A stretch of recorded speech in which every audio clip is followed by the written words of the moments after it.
Hi, Deepa Rani Shekar from Transform Life Programs. Love and Light. In my previous video, I spoke about dying empty.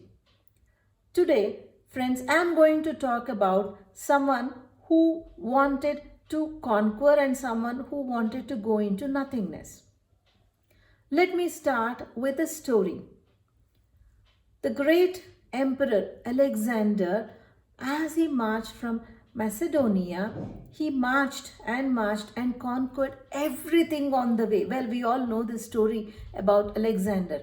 It's strange that in his memoirs, in his autobiography, he writes, the man who conquered half the known world at that time said, I could not find half a day's peace or happiness, is what he writes. So let's look at it a little later. So as he marched, he conquered everything that fell in his way. And any land he stepped on, he kept conquering. After conquering Persia, he entered Bharat, India. On the banks of the Sindhu, on the banks of the Indus, he saw a sadhu, a naked sadhu sitting in meditation. And when the sadhu opened his eyes, Alexander asked him, Hey, what are you doing? He asked him, What are you doing? And Alexander was keen to know how could a man be naked. And the sadhu answered him saying, I am enjoying nothing. I am enjoying nothing. The elderly sadhu said, I am enjoying nothing. In fact, he was wearing nothing. Okay, so Alexander was wondering how could someone be enjoying nothing. And the sadhu asked him, What are you doing? Alexander said, I am out to conquer the world. There was a majesticity, grandeur in what Alexander said. So both of them had a hearty laugh. And both of them thought the other to be a fool. Alexander thought, how could the sage be wasting his life, enjoying nothing? This probably many of us cannot make sense of. So Alexander thought like that. And the sage thought how foolish Alexander was wasting his life in conquering the world, while he might never be able to be all over the boundaries. There might be some places he might go, some places he conquered, he might never set foot on. And we have to remember those were not the times of flight. They had to walk on foot, on horse, on elephants. So it took years to reach a place. So the sadhu, that's what he wondered. And he thought, the sage thought, a king shouldn't unnecessarily expand his kingdom unless it is really necessary. As long as the king can directly keep his kingdom intact, the kingdom stays intact.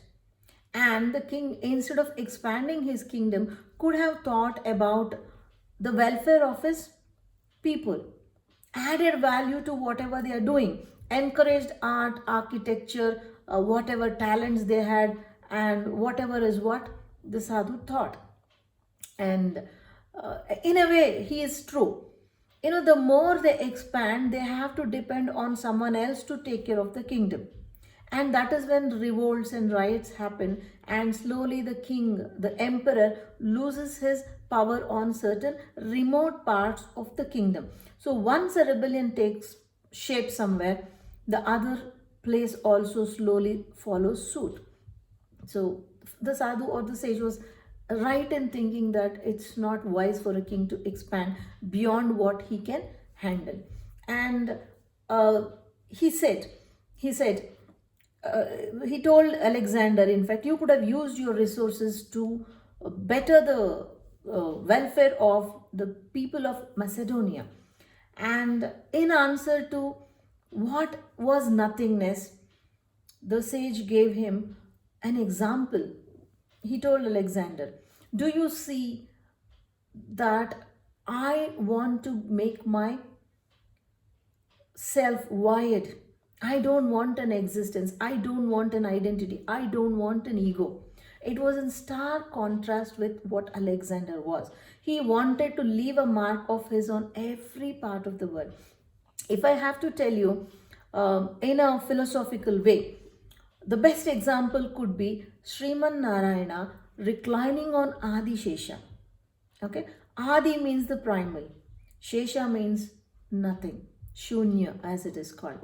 So Alexander was primal, he thought he wanted everything infinite, while the sage wanted nothingness, Shunya. So the sage was on into consciousness, non-doing everything, enjoying nothingness, creating a void between his self, his body, his mind, and everything else. So Alexander could not understand the sadhu. Many of the philosophical things don't make sense to us unless we are ready. They make sense to us only when we are ready. So probably Alexander was not ready and he went back. When he fell sick in Babylon, when he was in his 11th hour on his deathbed, is when the words of the sage rang in his ears. And he felt very bad, despite all that he had conquered, despite the extreme success that he had in his life, he could not see his mother for one last time. That is when this part of the story all of us know. That is when he asked for something in his funeral to be done. When the cortege leaves, he wanted a coffin with 2 holes and his hands dangling out of the coffin. He wanted the doctors who treated him, the best, probably perhaps the best doctors in the world who treated him, to be his pallbearers. And he wanted the best commanders of his army to lead the cortege. The message he wanted to give to humankind was, despite all that he conquered, the one who conquered half the known world at that time, when he went at a very young age, in his 30s, went empty handed. He couldn't take anything. Despite having the best doctors, they could not save him, the pallbearers. And despite having the best commanders of military as his chief, they still could not stall death. They still could not protect him from death. This was the message he wanted to give to the world. So, in continuation of this, how much are we hoarding? How much are we making success vital, valuable, and important in our lives? How much are we running after goals and targets and putting all that on our vision board? Yeah, it's interesting and important to do it, but that should not be the only goal in life. Do we want to be Alexanders, or do we want to be the sage, or do we want to be something in between? Probably this period of lockdown, this pandemic has taught us quite a bit. Despite all the money we had, we could not go out. Despite all the money, despite having a good vehicle, we could not travel. Despite having the craving to eat, the money with us, but still we could not eat or dine at a fine dine restaurant. So is it something for us to emulate and learn? Yeah, so is it something for us to learn? What is that we learn? How much of importance did we give to marks, grades of our children? And now there has been no exams. Only the board exams might take place, but still the board exams will never be the same, because the children probably have lost touch, because it's been a long time, it's been months, there's been no revision. So how much do they remember? How much do they write? And how stringently is the evaluation and marking going to be done? We just have no clue. Today we are at a phase where we are happy to be alive, to be healthy, to be happy. Are we being grateful for that? Or are we still cribbing about the contract we lost, the job that was about to come but have not heard from them because recession has set in? But are we not happy that we are alive, healthy, and happy? So it's something we got to think about. So material things will make us happy for the moment, but in the long run, they will not give us much until we are mature, wise, and can handle the situation in a philosophical and practical way, at the same time maintaining the balance. So, what is that you are going to turn to nothingness from your life? Can we turn jealousy into nothingness? Can we turn anger into nothingness? Can we turn all that negative thoughts we feel into nothingness? Can we turn all the fear into nothingness? Can we turn all the doubts into nothingness? Can we attempt doing this? All you have to do is, every time a thought of fear, jealousy, anger, whatever comes up, think it is a bubble. Just visualize it as a bubble. We all have done that, okay? Blowing up air bubbles with our saliva. Now, it could be dangerous. Don't do that. Just think, don't do that. Just think you're blowing bubbles from the bubble pipe.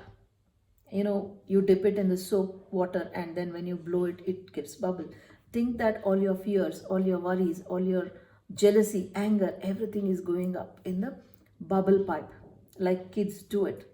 So multiple bubbles come up from each time you blow. Think that it's all gone. Each time you visualize that, feel your body getting free. Feel yourself like that colorful kite dancing in the skies. So let's see how many of us can be the kites and dance in the skies. Thank you for joining me, Deepa Rani Shekar from Transform Life Programs. Love and light.